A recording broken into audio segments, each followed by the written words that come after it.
السلام علیکم ریڈرز، تو کیسے ہیں آپ سب؟ امید کرتی ہوں آپ سب ٹھیک ہوں گے، خیریت سے ہوں گے اور آج کی قسط کا انتظار کر رہے ہوں گے ایز یوزول۔ تو قسط کی طرف جانے سے پہلے میں کہوں گی کہ آپ لوگ ٹک ٹاک پر اور یوٹیوب پہ آ کے بار بار کہہ رہے تھے کہ آپ کو لینتھی پارٹ چاہیے اور ہم بہت کم لکھ رہے ہیں۔ تو ایز یو آل نو کہ یہ ایک نیو ناول ہے جو ابھی اسٹارٹ کیا ہے، اور ہم بھی نیو رائٹرز ہیں جو مارکیٹ میں ابھی آئے ہیں، تو ابھی تھوڑا سا بس مینیج کر لیں آپ، کیونکہ ابھی پاسبل نہیں ہو رہا زیادہ دینا۔ تو انشاءاللہ ٹرسٹ می اب اس کی ڈیوریشن جو ہے آہستہ آہستہ بڑھتی جائے گی، کم نہیں ہوگی۔ تو اب ہم اپنی قسط کی طرف چلتے ہیں جس کی ہے آج قسط نمبر 25۔ کھانا جلدی سے ختم کر کے اینی اور زیغم ساتھ ہی اٹھے تھے۔ اینی کو تو واپس ڈیوٹی جوائن کرنی تھی، البتہ زیغم کو واپس مینشن جانا تھا۔ سعدیہ بیگم سے مل کر وہ دونوں باہر نکلے اور اپنی اپنی گاڑیوں کی طرف بڑھے۔ دونوں کی ہی گاڑیاں بلیک رنگ کی تھیں۔ اینی کے پاس بلیک مرسیڈیز جبکہ زیغم کے پاس بلیک 4x4 ہیلکس تھی۔ سب سے پہلے اینی کی گاڑی سلطان مینشن سے نکلی جو دائیں مڑ گئی، اور پھر زیغم کی گاڑی نکلی جو بائیں طرف مڑ گئی۔ زیغم کو گئے ہوئے ہفتہ ہو چکا تھا، اسی وجہ سے سارا کام افنان ہی دیکھ رہا تھا، ورنہ پہلے سارا کچھ زیغم کے ہی ذمے تھا۔ وہ اپنے ساتھ ساتھ افنان کا بزنس بھی دیکھتا تھا، جبکہ افنان کبھی کبھار چکر لگا لیتا تھا، مگر اس بار نہ جانے زیغم کیوں سب کچھ اس کے حوالے کرتا پاکستان چلا گیا تھا۔ افنان کو اپنے ساتھ ساتھ زیغم کے بزنس کو بھی دیکھنا پڑ رہا تھا، جس کے باعث وہ آج کل آفس سے لیٹ آ رہا تھا۔ مشی کو بھی ہیڈ نرس دیکھتی تھی۔ مشی کو ہوش میں آئے 5 دن ہو چکے تھے۔ 3 سال سے کوما میں رہنے کے باعث اس کے اعضاء ابھی مکمل حرکت نہیں کر پاتے تھے۔ ہیڈ نرس کو جب پتہ چلا تھا کہ مشی کو ہوش آ گیا ہے تو اس نے افنان کو بتانے کی کوشش کی، جس پر مشی اسے منع کر چکی تھی کہ وہ افنان کو مکمل طور پر ٹھیک ہو کر سرپرائز دینا چاہتی تھی۔ اسی لیے افنان کے آفس چلے جانے کے بعد وہ ہیڈ نرس کی مدد لے کر اٹھنے کی کوشش کرتی، جس سے اثر یہ ہوا تھا کہ اس کے بازو حرکت کر رہے تھے، جبکہ ٹانگوں میں ابھی بھی لغزش ہوتی تھی جو وقت کے ساتھ ہی ٹھیک ہونی تھی۔ افنان میٹنگ سے بحال واپس اپنے روم میں آتا چیئر پر گرنے کے سے انداز میں بیٹھا تھا۔ نہ جانے زیغم اس سب کو کیسے مینیج کرتا تھا، اس کی حالت تو ہفتے میں ہی خراب ہو گئی تھی۔ اس نے دل ہی دل میں زیغم کو 42 توپوں کی سلامی دی تھی، 21 کی کم جو پڑنی تھی۔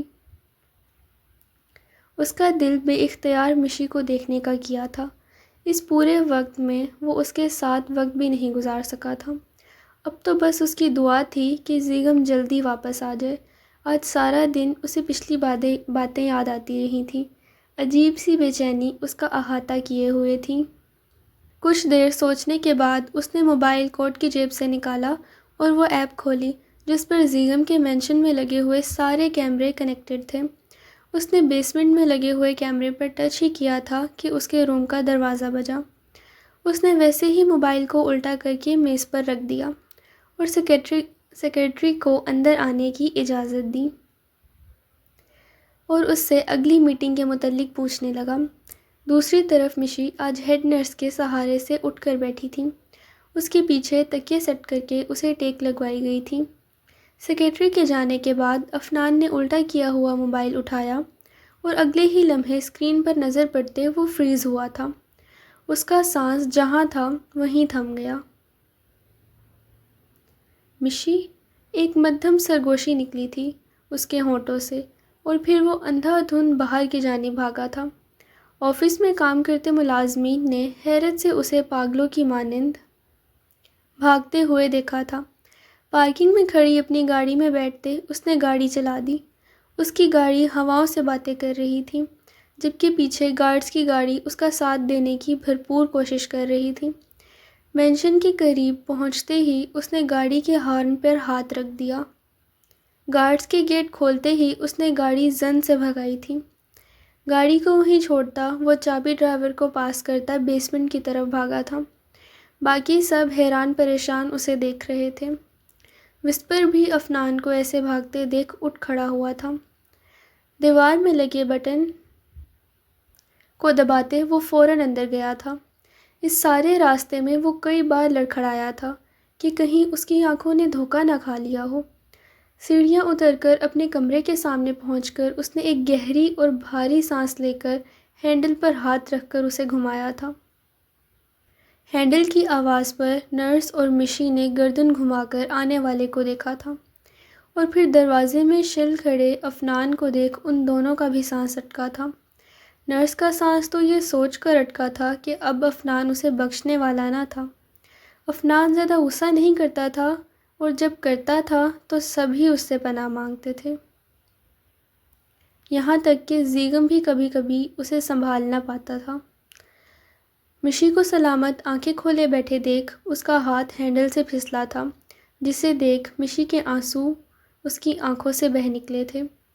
دونوں ہی ایک دوسرے کو دھندلی بصارت سے دیکھ رہے تھے۔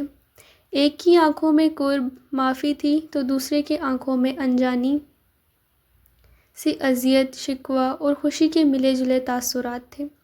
نرس نے تو وہاں سے کھسکنے میں ہی عافیت جانی تھی۔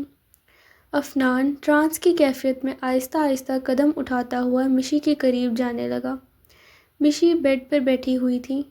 بیڈ کے قریب پہنچ کر وہ مشی کے پاس نیچے گھٹنوں کے بل بیٹھا تھا۔ اس نے اپنا لرزتا ہاتھ اٹھا کر اس کے چہرے پر رکھا تھا، ایسے جیسے یقین کرنا چاہتا ہو کہ جو وہ دیکھ رہا ہے وہ سب سچ ہے۔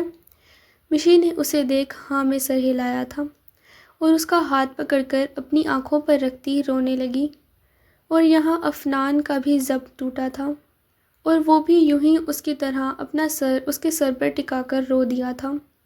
ان 3 سالوں نے بہت کچھ چھین لیا تھا ان دونوں سے۔ کہنے کو وہ صرف 3 سال تھے، مگر صرف عام لوگوں کے لیے، ان دونوں کے لیے تو مانو سب رک گیا تھا۔ وہ دونوں ہی بلک بلک کر رو رہے تھے، ایسے جیسے آج ہی ساری تکلیف بہا دیں گے۔ افنان نے اپنا سر اٹھایا اور اپنی سرخ آنکھوں سے اس کے ہاتھ، چہرے اور آنکھوں کو دیکھنے لگا۔